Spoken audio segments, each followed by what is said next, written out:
தென்கட்சி கோ. சாமிநாதன் ஐயா அவர்களின் இன்று ஒரு தகவல். நகைச்சுவை கதைகள். கடற்கரை ஓரமா ஒரு பெரியவர் கையால மணலை கீறிக்கிட்டே உட்காந்துருக்கிறார். என்னத்தையும் தேடிட்டு இருக்கிறது மாதிரி தெரிஞ்சது. மெதுவா கிட்டத்துல போய் என்னத்தை தேடிட்டு இருக்கிறீங்க அப்படின்னு கேட்டோம். அவரு சாவகாசமா நிமிந்து பார்த்து நிம்மதியை தேடிட்டு இருக்கிறேன்னார். நாங்க ஒரு மாதிரி ஆயிட்டோம். இருந்தாலும் சமாளிச்சுக்கிட்டு, சார், மணல்ல கிழிஞ்சல் தான் கிடைக்கும், நிம்மதி கிடைக்காது அப்படின்னோம். சரி, இன்னைக்கு வசமா நம்ம கிட்ட ஒரு ஆள் மாட்டிக்கிட்டார் அப்படின்னு நினைச்சு அவர் பக்கமா போய் உட்காந்துக்கிட்டு கதை சொல்ல ஆரம்பிச்சிட்டோம்.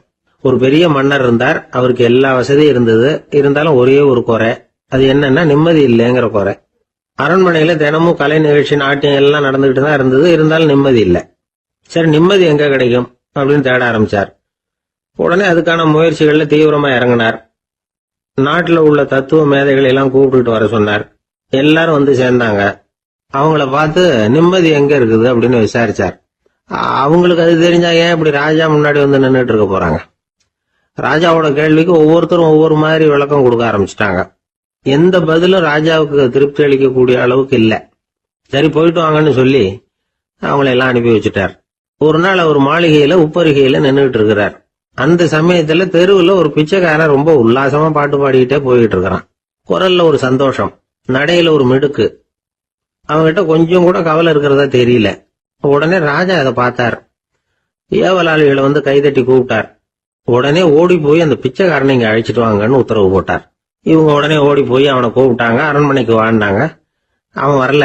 அரண்மனைக்குள்ள அடி எடுத்து வைக்க மாட்டேன்னு சொல்லிவிட்டான். ராஜா கிட்ட விஷயத்த சொன்னாங்க. அவருக்கு ரொம்ப ஆச்சரியம், இப்படி ஒரு ஆள் இருக்கிறானா அப்படின்னு. சரி, அவன் என்னதான் சொல்றான் அப்படின்னு விசாரிச்சார். இவன் மறுபடியும் தெருவுக்கு போய் கேட்டாங்க. என்ன பார்க்கணும்னா ராஜா விருப்பப்பட்டாருன்னா அவரை வேணும்னா இங்க வர சொல்லுங்க அப்படின்னு சொல்லிவிட்டான். அதை ராஜா கிட்ட சொன்னாங்க. அவருக்கு கோபம் வரல.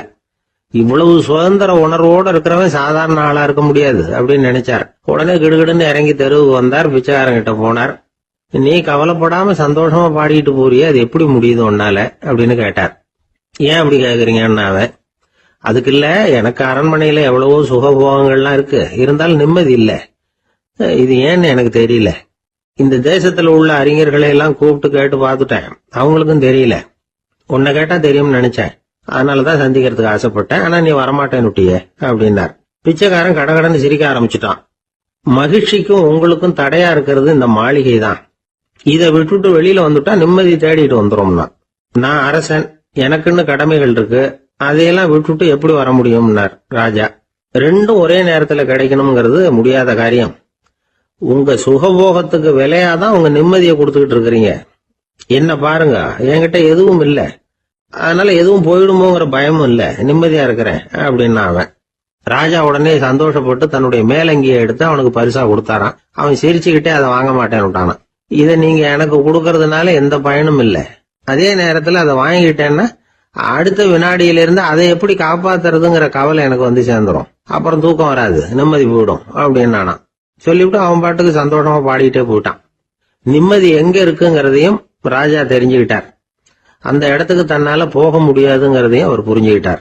இப்படி இந்த கதைய அந்த கடற்கரையில மணலை கீறிக்கிட்டே உட்கார்ந்துருந்தார அந்த பெரியவர்கிட்ட சொல்லி முடிச்சோம். அவர் முகத்துல ஒரு தெளிவு தெரிஞ்சது.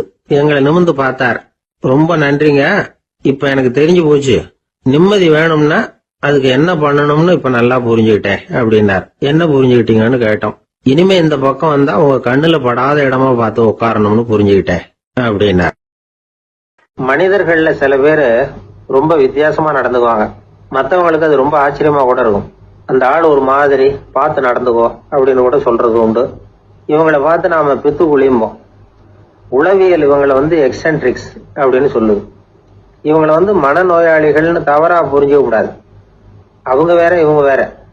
எக்ஸென்ட்ரிக்ஸ் பத்தின சில விவரங்கள் ஒரு புத்தகத்துல இருக்கு. அதாவது ஸ்காட்லாந்துல ஒரு உளவியல் மருத்துவர் அதை எழுதியிருக்கிறார். அவர் பேரு டாக்டர் டேவிட் வீக்ஸ். அவருக்கு ஒரு உதவியாளர் இருந்தாராம். அவர் பேரு கேட் வுட். இவங்க 2 பேரும் சேர்ந்து இங்கிலாந்து பூரா சுத்தி பார்த்திருக்காங்க. 3 வருஷம் சுத்தினாங்களாம். நான் சொன்னது மாதிரி ஒரு மாதிரியா இருக்கிற ஆசாமிகள் பல பேரை சந்திச்சு பேசி அவங்கள பத்தி ஆய்வுலாம் நடத்தி இருக்கிறாங்க. அப்படி நடத்தி அதை ஒரு புத்தகமா எழுதியிருக்கிறாங்க. நிறைய பேசி பார்த்துட்டு அவங்க சொல்லி இருக்கிறத கேட்டா ரொம்ப ஆச்சரியமா இருக்குது. நாம இவங்களை பார்த்து பித்துக்குழிங்கிறோம், எக்ஸென்ட்ரிக்ஸ் அப்படின்னு சொல்றோம், கிண்டல் கூட பண்றோம். ஆனா அவங்களோட அறிவு ரொம்ப தெளிவானதான். இந்த ஆராய்ச்சியாளர்கள் சொல்றாங்க, அவங்க உடல் நலமும் ரொம்ப நல்லா இருக்குதான், உடம்புலயும் எந்த கோளாறும் இல்லையா, அவங்களுக்கு மகிழ்ச்சியும் அதிகமா, ஆயுளும் அதிகமா. அவங்கள பல பேர் என்ன சொல்றாங்கன்னா, நீங்க நினைக்கிறது மாதிரி இல்லை நாங்க, ஆனா நாங்க மற்றவங்கள்ல இருந்து வேறுபட்ட தன்மை உள்ளவங்க அப்படிங்கறத ஒத்துக்கிறாங்களாம். இந்த உலகம் பிறந்ததுல இருந்தே இப்படிப்பட்ட வித்தியாசமான ஆசாமிகளும் பிறந்திருக்கிறாங்க. சரி, அப்படிப்பட்டவங்க எப்படி இருப்பாங்க? இப்ப ஒரு மகாராஜா தன்னோட நாய்க்கு லட்சக்கணக்கில் பணம் செலவு பண்ணி கல்யாணம் பண்ணி வச்சிருக்கிறார். ஒரு கோடீஸ்வரர் தான் வளர்த்துக்கிட்டு இருந்த பூனைகளுக்கு தன்னோட சொத்து பூராவும் எழுதி வச்சிருக்கிறார். இது மாதிரி ஒருத்தர் ரெண்டு பேர் இல்ல, நிறைய பேர் உண்டு. சில பேர் எப்படி தெரியுமா, அவங்களுக்கு வசதியில எந்த குறையும் இருக்காது, வீடு காரு பணம் எல்லாம் தாராளமா இருக்கும். அப்படி இருந்தாலும் அவங்க கிட்ட ஒரு பழக்கம் இருக்கும். யாராவது ஒரு நண்பர் வீட்டு விசேஷத்துக்கு போயிருப்பார், இல்லைன்னா ஒரு கடைக்கு போயிருப்பார். அவங்க ரொம்பவும் மரியாதையா வரவேற்று எல்லாம் பண்ணிட்டு இருப்பாங்க. ஆனா இவரு அவங்களுக்கு தெரியாம ஏதாவது ஒரு பொருளை திருடி பாக்கெட்ல போட்டுட்டு வந்துருவார். அப்படி வந்தாதான் இவருக்கு திருப்தி. பல பேர் அவங்க வளர்த்த பிராணிகளுக்கு பளிங்கு கல்லால சமாதி கட்டி வச்சிருக்கிறாங்க. இப்படிலாம் பண்றாங்க. பல பேர் அவங்களுக்கு பிடித்தமான ஒருத்தர் எப்படியோ அதே மாதிரி தலைமுடி தாடி வச்சுக்கிறது, உடை உடுத்திக்கிறது, மலை குகையில போய் குடியிருக்கிறது, இப்படி எவ்வளவோ வினோதமான நடவடிக்கைகள். இவங்களையெல்லாம் ஆய்வு பண்ணின டாக்டர் வீக்ஸ் என்ன சொல்றாரு தெரியுமா? பொதுவா இவங்க உயர்ந்த புத்திசாலிகளா இருக்கிறாங்க. ஒருமைப்பட்ட மனம், கருமையுமே கண்ணான பண்பு, தனிமையை நாடுற மனப்பான்மை எல்லாம் இவங்களுக்கு உண்டு. அவங்கள பல பேர் அவங்க பெற்றோருக்கு முதல் குழந்தை அல்லது ஒரே குழந்தை இப்படிதான் இருக்கிறாங்க. இது மாதிரியானவங்க பெண்கள் ஒரு பங்குன்னா ஆண்கள் 2 பங்கு. இவங்கெல்லாம் ஆக்கப்பூர்வமான செயல் செய்யறாங்க, அப்படிப்பட்டவங்களா தான் இருக்கிறாங்க. அடுத்தவங்க கிட்ட அன்பு காட்டுறவங்களா இருக்கிறாங்க, உற்சாகம் ஊட்டுறவங்களா இருக்கிறாங்க.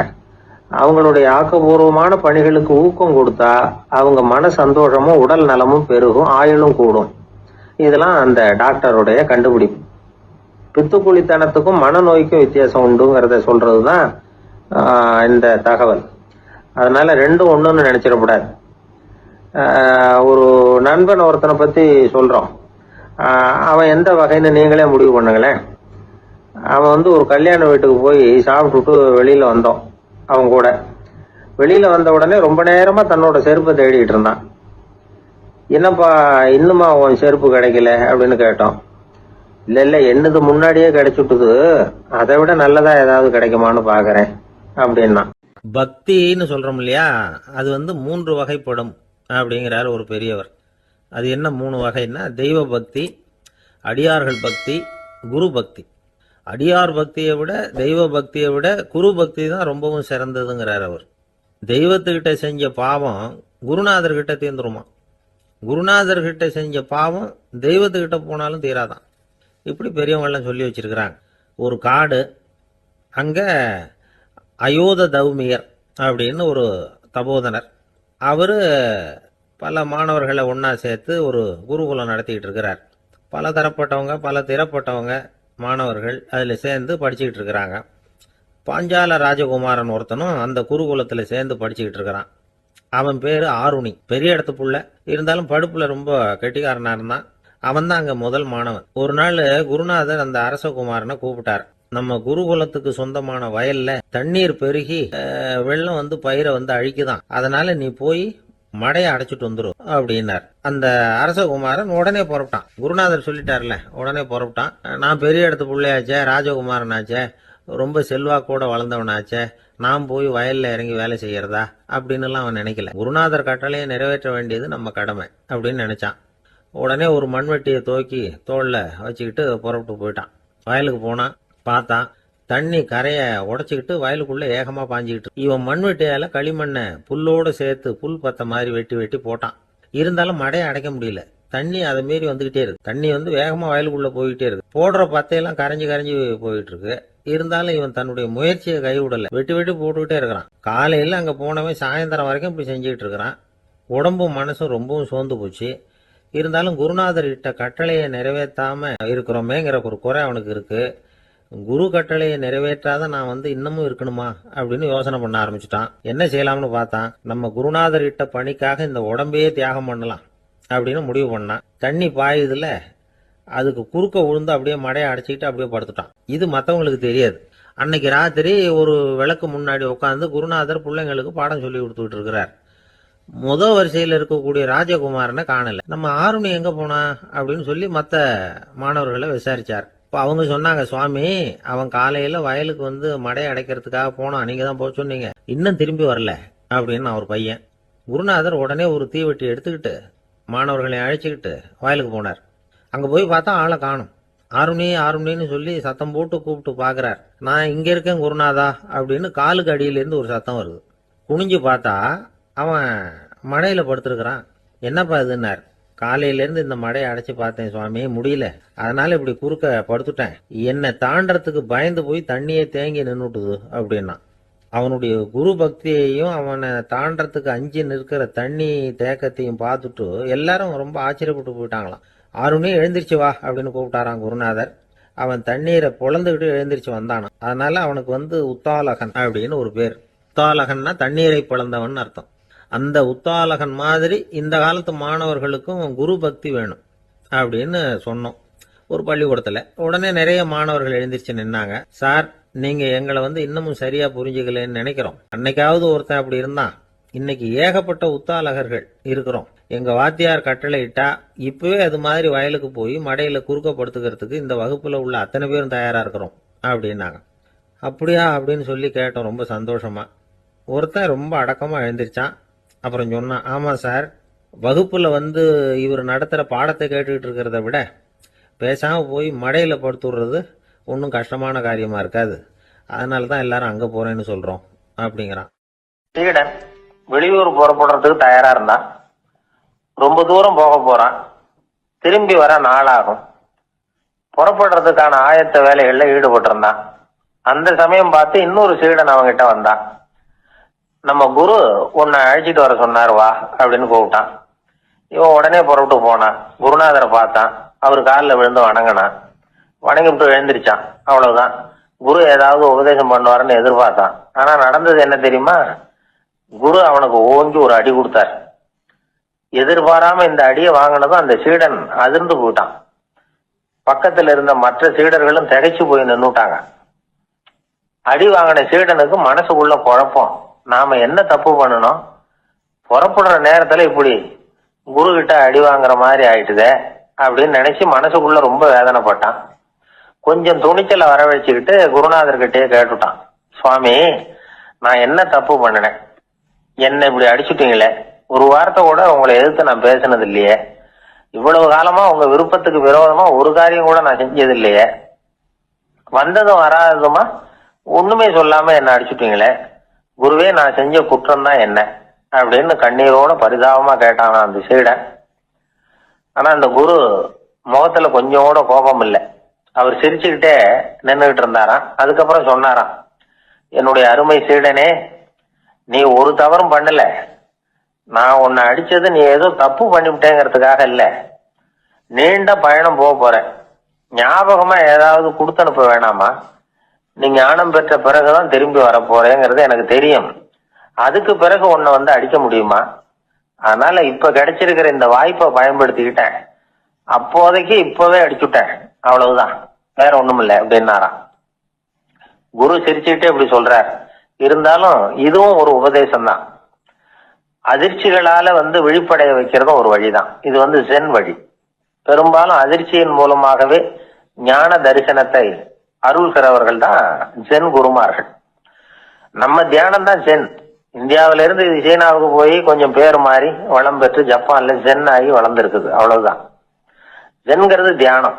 எதை நினைச்சும் தியானிக்கிறது இல்ல, எல்லாத்துலயும் தியானம் இருக்கிறதா சொல்லுது ஜென். பேசுறது, இருக்கிறது, நடக்கிறது, சாப்பிடுறது, சிரிக்கிறது, தூங்குறது, தொழில் செய்யறது அல்லது சும்மா இருக்கிறது எல்லாமே தியானம் தான். ஜென்கிறது ஒரு சுய தரிசனம், தன்னைத்தானே அடையாளம் கண்டுகொள்கிறது தான் அது. இல்லாத எதையும் தேடி கண்டுபிடிக்கிறது இல்ல. சென் மார்க்கத்தை பத்தி ஓஷோ என்ன சொல்றாரு தெரியுமா? காணாமல் போன தன்னுடைய மூக்கு கண்ணாடி தன்னுடைய மூக்கின் மேல் இருப்பதை கண்டுகொள்வது போன்றது சென் அப்படிங்கிறார். நம்மால் இன்னொருத்தர் முகத்தை ரொம்ப நேரமா உத்து பார்த்துக்கிட்டு இருந்தார். என்ன பாக்குறீங்கன்னாரு அவரு. நீங்க போட்டிருக்கீங்களே மூக்கு கண்ணாடி, அதை தான் பாக்குறேன்னாரு இவரு. நீங்க அப்படி பாக்குறதுக்கு விசேஷ காரணம் ஏதாவது உண்டான்னு கேட்டார் இவர். உண்டுன்னார். என்னன்னு கேட்டார். நேத்திக்கு காணாம போன என்னோட மூக்கு கண்ணாடி அது அப்படின்னாராம். ஊர்ல ஒரு ஞானி இருந்தார். ஒரு நாள் அவரை தேடிட்டு ஒருத்தர் வந்தார். வந்தவர் ஞானியை பார்த்து ஒரு கேள்வி கேட்டார்.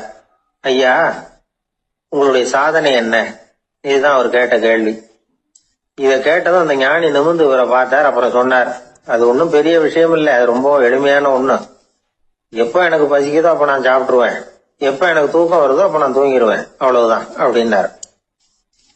கேள்வி கேட்டவர் ஒரு மாதிரி ஆயிட்டார். ஐயா, இதே தானே நாங்களும் செய்யறோம், இதுல என்ன அதிசயம் இருக்கு அப்படின்னார்.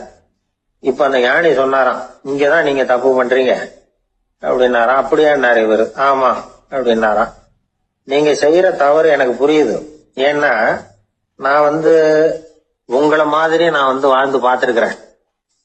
அதனால என்னுடைய அனுபவத்துல உங்களுக்கும் எனக்கும் உள்ள வித்தியாசத்தை உணர முடியுதுன்னாரா. என்ன சொல்றீங்க, எனக்கு ஒன்னும் புரியலையேன்னாரா இவரு.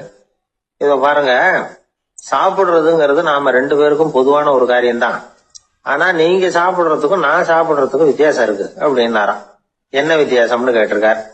நீங்க பசி இல்லாத பொழுது சாப்பிடுறீங்க, இப்போ சாப்பிடுற நேரம் வந்துட்டுது அப்படிங்கறதுக்காக சாப்பிடுறீங்க.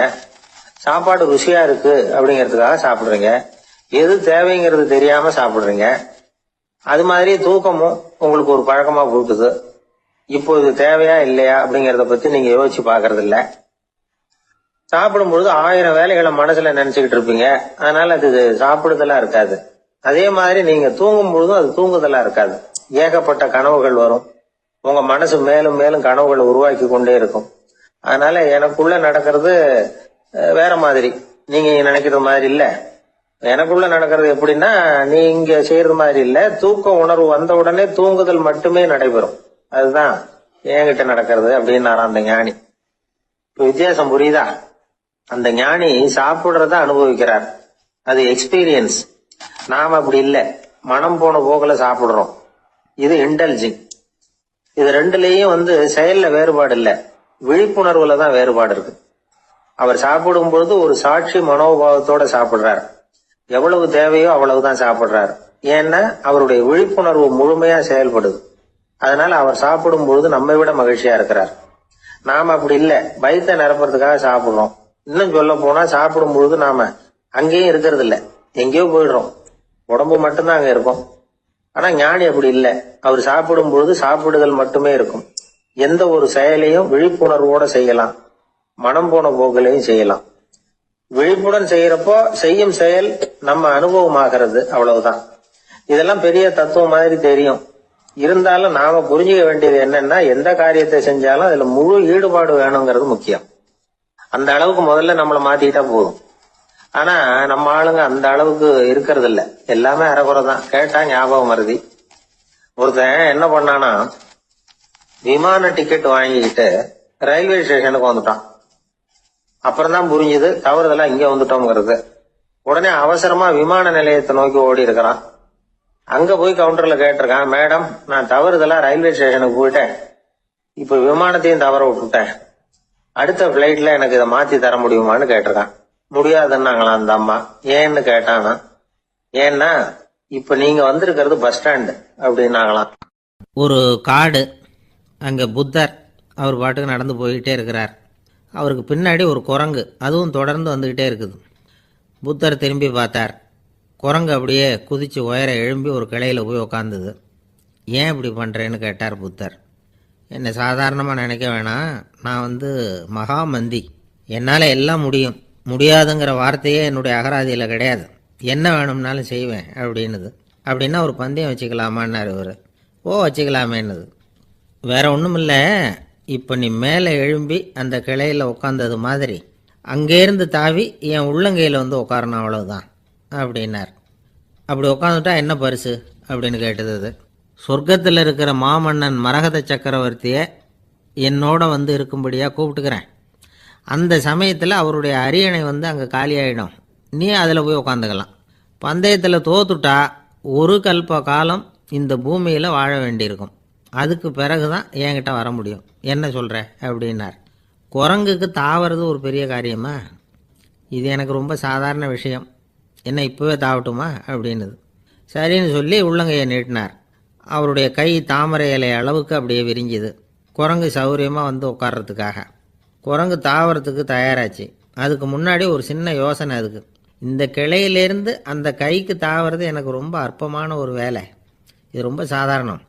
என்னுடைய கௌரவத்துக்கு இது சரியாக இருக்காது. அதனால் நான் என்ன பண்ண போகிறேன்னா, இங்கேருந்து கிளையிலேருந்து அப்படியே உயர எழும்ப போகிறேன். எழும்பி மேல் உலகம் போய் அங்கே ஒரு சுற்றிவிட்டு அதுக்கப்புறம் அங்கேருந்து நேராக வந்து இந்த கையில் உட்கார போகிறேன் அப்படின்னு நினச்சிது. என்ன யோசிக்கிற அப்படின்னார் புத்தர். ஒன்றும் இல்லை, இந்த பாயிரம் பார் அப்படின்னு சொல்லி தாவி உயர போயிட்டுது. கொஞ்ச நேரத்தில் வான உலகத்துக்கே போய் சேர்ந்துட்டுது. அங்கே போய் பார்த்தா அங்கே ஒரு 5 பளிங்கு தூண்கள் இளம் சிவப்பு நிறத்தில் நின்றுக்கிட்டு இருக்குது. குரங்கு நினச்சிக்கிட்டது, புத்தர்கிட்ட போய் இந்த பளிங்கு தூண்களை பார்த்தோம்னு சொன்னால் அப்படியே திகைச்சு போயிடுவார். இந்த தூணில் ஏதாவது அடையாளம் செஞ்சுட்டு போகணும் அப்படின்னு அந்த இடத்துல மிதந்துக்கிட்டே நினச்சிது. உடனே ஒரு தூணில் எழுதிச்சு. என்ன எழுதிச்சுன்னா, ஒரு மகா ஞானி இங்கே வந்துட்டு போகிறார் அப்படின்னு எழுதிச்சு. எழுதிவிட்டு அப்படியே கீழே தாவி வந்து புத்தரோட உள்ளங்கையில் உட்காந்துது. எப்படி பார்த்தீங்களா என்னுடைய வேலை? வான உலகத்துக்கே போய் அங்கே இருக்கிற 5 பளிங்கு தூண்களை பார்த்துட்டு அதில் நான் வந்த விவரத்தை எழுதி வச்சுட்டு அதுக்கப்புறம் இங்கே வந்திருக்கிறேன் அப்படின்னுது ரொம்ப பெருமையாக. அப்படியா அப்படின்னார் புத்தர். ஆமாம், சந்தேகமாக இருந்தால் வாங்க, அழைச்சிட்டு போய் காட்டுறேன் அப்படின்னுது அந்த குரங்கு. அதுக்கு தேவையில்லை, அப்படியே கொஞ்சம் கீழே குனிஞ்சு பார்த்து தெரியும் அப்படின்னார் புத்தர். அங்கே பார்த்தா புத்தரோட உள்ளங்கை தெரிஞ்சுது. நல்லா உத்து பார்த்துது. அவரோட ஒரு விரலில் அது எழுதிய வாசகம் தெரிஞ்சுது. குரங்கு யோசனை பண்ணிச்சு, அப்படின்னா வானத்தில் நான் பார்த்தது புத்தரோட விரல்களா அப்படின்னு யோசிச்சுது. இதை புரிஞ்சுக்கிட்ட உடனே அந்த குரங்கோட கர்வம் அழிஞ்சு போச்சான். நம்ம மனசு தான் இந்த குரங்கு. மனம்ங்கிறதும் ஆணவம்ங்கிறதும் ஒரு நாணயத்தின் 2 பக்கங்கள். மனம் உள்ளவரை ஆணவமும் இருக்கும். மனம் அழிஞ்சாதான் ஆணவம் அழியும். மனம் அழிய வேண்டும் அப்படின்னு பெரியவங்க சொல்கிறது இந்த அர்த்தத்தில் தான். நம்ம ஆளுங்க சவால் விடுறதெல்லாம் வேறு மாதிரி. ஒருத்தன் ஒரு வாய்க்காலை தாண்டுறேன்னு பந்தயம் கட்டி தாண்ட முடியாமல் வாய்க்காலில் விழுந்து காலை உடச்சிக்கிட்டு கட்டு போட்டுக்கிட்டு வந்தான். ஏன்டா அப்படின்னு கேட்டாங்க. நான் பந்தயம் கட்டின நேரம் சரியில்லை அப்படின்னா. எப்படிறான்னு கேட்டிருக்காங்க. வாய்க்காலில் தண்ணி இருக்கிற நேரமாக பார்த்து பந்தயம் கட்டியிருக்கணும் அப்படின்னா. ஒருத்தர் ரொம்ப கவலையோடு உட்காந்துருந்தார். எதை பற்றி சார் கவலைப்படுறீங்கன்னு கேட்டோம். எதிர்காலத்தை பற்றி கவலைப்படுறேன்னார். ஏன்னு கேட்டோம். என்ன பண்ணுறதுன்னே தெரியல சார், எதிர்காலம் ஒரே இருட்டாக இருக்குது, பாதையே புரியலன்னார். இன்றைக்கி நம்ம இளைஞர்கள் பல பேருக்கு எதிர்காலம் இருட்டாக தான் தெரியுது. அவங்கெல்லாம் இந்த கதையை கொஞ்சம் கேட்கணும். ஒரு மலை அடிவாரத்தில் ஒரு சின்ன கிராமம். அந்த மலை ரொம்ப உயரமானது. அடர்த்தியாக செடி கொடிகள் மரங்கள் அதில் மண்டி கிடக்குது. பகல் வேளையில் இருட்டாக தான் இருக்கும், அவ்வளோ அடர்த்தி. அந்த மலை உச்சியில் ஒரு கோவில். நாள் ராத்திரியே புறப்பட்டாதான் காலையில் அந்த கோயிலுக்கு போய் சேர முடியும். கிராமத்து இளைஞன் ஒருத்தன் அந்த மலை உச்சிக்கு போக வேண்டியிருந்தது. கையில் ஒரு விளக்கை எடுத்துக்கிட்டு நாள் ராத்திரியே புறப்பட்டான். புறப்பட்டு போனவன் கிராமத்து எல்லையிலேயே நின்றுட்டான். ஏன் தெரியுமா? அவன் கையில் இருந்த விளக்கோட வெளிச்சம் 10 அடி தூரத்துக்கு தான் தெரியுது. அது வரைக்கும் தான் பாதை தெளிவாக இருக்குது. அதுக்கு அப்பால எல்லாம் ஒரே இருட்டாக இருக்குது, பாதை புரியல. இவன் யோசனை பண்ணி பார்த்தான். மனசுக்குள்ள ஒரு சந்தேகம். 10 அடி தூரம் தானே வெளிச்சம் தெரியுது அப்படின்னா நாம் 10 அடி தூரம் தானே போக முடியும். அதுக்கு அந்தாண்ட ஒரே இருட்டாக இருக்குதே, அதில் எப்படி நாம் நடந்து போகிறது? நாம் ரொம்ப தூரம் நடந்து போய் ஆகணுமே. அப்படிப்பட்ட நினப்பெல்லாம் அவனுக்கு வந்துவிட்டது. இதுதான் அவன் மனசில் ஏற்பட்ட தயக்கம். இப்படி யோசிச்சுக்கிட்டே அந்த இளம் ஆசாமி புறப்பட்ட இடத்துலேயே நின்றுக்கிட்டு இருக்கிறான். அந்த சமயத்தில் ஒரு வயசான பெரியவர் அந்த பக்கமாக வந்தார். அவர் கையில் இதை விட சின்னதாக ஒரு விளக்கு வச்சுருந்தார். அது எப்படின்னா அது ஒரு 5 அடி தூரத்துக்கு தான் வெளிச்சம் காட்டுது. அவ்வளவு சின்ன விளக்கு. அவரும் மலை உச்சிக்கு போகிறதுக்காக தான் வந்துக்கிட்டு இருக்கிறார். அவரை பார்த்து இவன் கேட்டான், என்ன பெரியவரே, இவ்வளவு சின்ன விளக்கை வச்சுக்கிட்டு அவ்வளவு தூரத்துக்கு எப்படி மலையேற போகிறீங்க அப்படின்னு கேட்டான். நீ ஏன் இப்படி தயங்கிட்டே நிற்கிறேன்னு கேட்டார் பெரியவர். என்கிட்ட இருக்கிற விளக்கு 10 அடி தூரத்துக்கு தான் பாதையை காட்டுதுன்னா. இப்போ பெரியவர் சொன்னார், தம்பி, உன் கையில் இருக்கிற விளக்கு கொடுக்குற வெளிச்சத்தை வச்சு நீ முதல்ல 10 அடி தூரம் முன்னாடி போ. 10வது அடியில் போய் நின்றுக்கிட்டு பாரு. மறுபடியும் ஒரு 10 அடி தூரத்துக்கு பாதை தெரியும். இப்படி உன் கையில் இருக்கிற விளக்கு தொடர்ந்து வெளிச்சம் காட்டிக்கிட்டே இருக்கும். நீ முன்னேற முன்னேற அந்த வெளிச்சமும் முன்னேறும். அதனால் எத்தனை கிலோமீட்டர் தூரம் வேணும்னாலும் நீ இந்த 10 அடி தூரம் வெளிச்சத்தை வச்சுக்கிட்டே நீ போயிடலாம், புறப்படு அப்படின்னார். இப்போ தான் அந்த பெரியவர் சொன்னது இளைஞனுக்கு பளிச்சுன்னு புரிஞ்சுதான். உடனே உற்சாகமாக புறப்பட்டான், உச்சிக்கு போய் சேர்ந்தான். இந்த கதையிலேருந்து நாம் புரிஞ்சிக்க வேண்டியது என்ன தெரியுமா? நீண்ட கால திட்டம் ஒன்று போடும் பொழுது நமக்கு முன்னாடி இருக்கிறத மறந்துட்டு மனசை போட்டு குழப்பிக்க கூடாது. உங்கள் கையில் என்ன இருக்கோ அதுலேயே உங்கள் எதிர்காலம் மறைஞ்சிருக்குது. கண் முன்னாடி தெரியறத வச்சு ஆரம்பிங்க, போக போக வழி தானாக புலப்படும் அப்படிங்கிறார் ஒரு பெரியவர். பெரிய பயணங்களையெல்லாம் இப்படி தான் நடத்த வேண்டியிருக்கும்.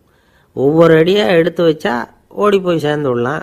மலைச்சி போய் நின்றுட்டா நின்றுக்கிட்டே இருக்க வேண்டியது தான். நம்ம ஆள்லாம் ரொம்ப மோசமான இருக்கிறாங்க. ஒருத்தன் அப்படி தான் நீண்ட தூர பிரயாணம் ஒன்று புறப்பட்டான். ரயில் போய்கிட்டே இருந்தது. கொஞ்சம் தூரம் போச்சு, பாதி வழியில் கையில் வச்சுருந்த டிக்கெட்டை காற்றுல விட்டுட்டான். ஐயோ என் டிக்கெட்டு போயிட்டுதே அப்படின்னு கத்த ஆரம்பிச்சுட்டான். பக்கத்தில் இருந்த பெரியவர் அவனை பார்த்து பரிதாபப்பட்டு, கவலைப்படாத தம்பி, போனால் போகுது, வேறு டிக்கெட் வாங்கிக்கலாம் அப்படின்னு ஆறுதல் சொன்னார். அதுக்கு அவன் சொல்கிறான், சார் நான் அதுக்காக அழலை, அந்த டிக்கெட்டு கிடைச்சா தானே நான் எந்த ஊருக்கு போகணுங்கிறது எனக்கு தெரியும் அப்படிங்க. ஒரு ஊரில் ஒரு ஆள் இருந்தான். அவனுக்கு ஒரே ஒரு மகள். அவளை நல்ல இடத்துல கட்டி கொடுக்கணும்னு ஆசைப்பட்டான். அதுக்காக மாப்பிள்ளை தேடிக்கிட்டு இருந்தான். அவன் கொஞ்சம் வசதியான ஆள், அதனால் நிறைய பேர் வந்தாங்க. இருந்தாலும் ஒரு நல்ல குணமுள்ள மாப்பிள்ளையாக இருக்கணும் அவன் எதிர்பார்த்தான். அப்படி இருக்கணும்னு தொடர்ந்து முயற்சி பண்ணான். கடைசியாக ஒரு 3 பேர் கிடைச்சாங்க. அந்த 3 பேரில் யாரை தேர்ந்தெடுக்கிறது, இதுதான் அவனுக்கு வந்த குழப்பம். இந்த நிலைமையில் ஒரு பெரியவரை தேடி போனான். அவர்கிட்ட தன்னுடைய பிரச்சனையை சொன்னான். அவர் கொஞ்சம் யோசனை பண்ணார். அதுக்கப்புறம் 3 பேரையும் கூப்பிட்டார். இதை பாருங்கப்பா, உங்கள் 3 பேருக்கும் 3 மாத கால அவகாசம் தர்றேன். நீங்கள் இப்போ போகலாம், 3 மாதம் கழித்து திரும்பி வரலாம். அப்படி வரும்பொழுது இந்த 3 மாத காலத்தில் நீங்கள் செஞ்ச நல்ல காரியம் ஏதாவது ஒன்று சொல்லணும். அதை வச்சு உங்களில் ஒருத்தரை நாங்கள் தேர்ந்தெடுத்துக்கிறோம் அப்படின்னு சொன்னாராம். 3 பேரும் சரின்னு சொல்லிவிட்டு திரும்பி போயிட்டாங்க. 3 மாதம் ஆச்சு. அதுக்கப்புறம் ஒரு நாள் திரும்பி வந்தாங்க. அவர் அவங்கள கூப்பிட்டு உட்கார வச்சார். அப்புறம் கேட்டார், இப்போ சொல்லுங்கள், இந்த 3 மாத காலத்தில் நீங்கள் செஞ்சுருக்கிற ஏதாவது ஒரு நல்ல காரியத்தை சொல்லுங்க அப்படின்னார். முதல்ல ஒருத்தன் எழுந்திரிச்சு நின்னான். ஐயா, எங்கள் அப்பா இறந்த பிறகு அவரோட கணக்கு வழக்குகளை எடுத்து பார்த்துக்கிட்டு இருந்தேன். அவர் ஒரு வியாபாரிகிட்ட 10,000 ரூபா கடன் வாங்கியிருக்கிறதாக எழுதியிருந்தார். அந்த வியாபாரியும் இப்போ உயிரோடு இல்லை. இருந்தாலும் அந்த வியாபாரியோட மகனை தேடி கண்டுபிடிச்சேன். கணக்கு புத்தகத்தை காட்டினேன். எங்கள் அப்பா உங்கள் அப்பா கிட்ட 10,000 ரூபா கடன் வாங்கியிருக்கிறதாக இதை எழுதியிருக்கிறார். அதனால் அதை திருப்பி கொடுக்கறதுக்காக வந்திருக்கிறேன். இந்தாங்க அந்த பணம் அப்படின்னு சொல்லி கொடுத்துட்டு வந்துட்டேன் அப்படின்னு நானும். இதை பெரியவர் கவனமாக கேட்டுக்கிட்டார். அதுக்கப்புறம் 2வது இளைஞன் எழுந்திரிச்சான். ஐயா, நான் போன மாதம் ஒரு நாள் ராத்திரி வேளையில் ஒரு காட்டுப்பாதை வழியாக எங்கள் ஊருக்கு போய்கிட்டு இருந்தேன். அந்த சமயத்தில் அந்த வழியாக வந்துக்கிட்டு இருந்த ஒரு வழிப்போக்கர்கிட்ட 4-5 திருடர்கள் வம்பு வளர்த்து அவர்கிட்ட இருந்த பொருளை எல்லாம் கொள்ளையடிச்சிக்கிட்டு இருந்தாங்க. நான் உடனே ஒரு குச்சியை எடுத்துகிட்டு ஓடினேன். அந்த திருடர்களை அடித்து விரட்டினேன். பொருளை எல்லாம் மீட்டு அந்த வழிப்போக்கர்கிட்ட ஒப்படைச்சேன். அவரை பத்திரமா அழைச்சிக்கிட்டு போய் அவர் வீட்டில் விட்டுட்டு வந்தேன் அப்படின்னு நானும். இதையும் பெரியவர் கவனமாக கேட்டுக்கிட்டார். அடுத்தபடியாக 3வது இளைஞன் எழுந்திரிச்சான். ஐயா, போன மாதம் ஒரு நாள் நான் ஒரு மலைப்பாதை வழியாக போய்கிட்டு இருந்தேன். மலைப்பாதை விளிம்பில் ஒரு மதகு கட்டை, அது மேலே ஒரு ஆள் படுத்து தூங்கிட்டு இருந்தான். அந்த பக்கம் தவறி உருண்டு விழுந்திருந்தான்னா அதில் பாதாளம். அது மலையடி வாரத்தில் போய் தான் விழணும், அவ்வளவு பள்ளம். அது தெரியாமல் அவன் பாட்டுக்கு தூங்கிட்டு இருந்தான். நான் உடனே அவன்கிட்ட ஓடி போய் குனிஞ்சு அவன் முகத்தை பார்த்தேன். அப்போ தான் புரிஞ்சுது, அவன் ஏற்கனவே எனக்கு தெரியும். அவனை எனக்கு நிறைய கெடுதல் பண்ணியிருக்கிறான், இடைஞ்சல் கொடுத்தவன். இருந்தாலும் ஐயோ பாவம்னு நினச்சி அவனை எழுப்பி பாதுகாப்பாக வேற ஒரு இடத்துல படுக்க வச்சுட்டு வந்தேன் அப்படின்னு நானும். பெரியவர் இதையும் கேட்டுக்கிட்டார்.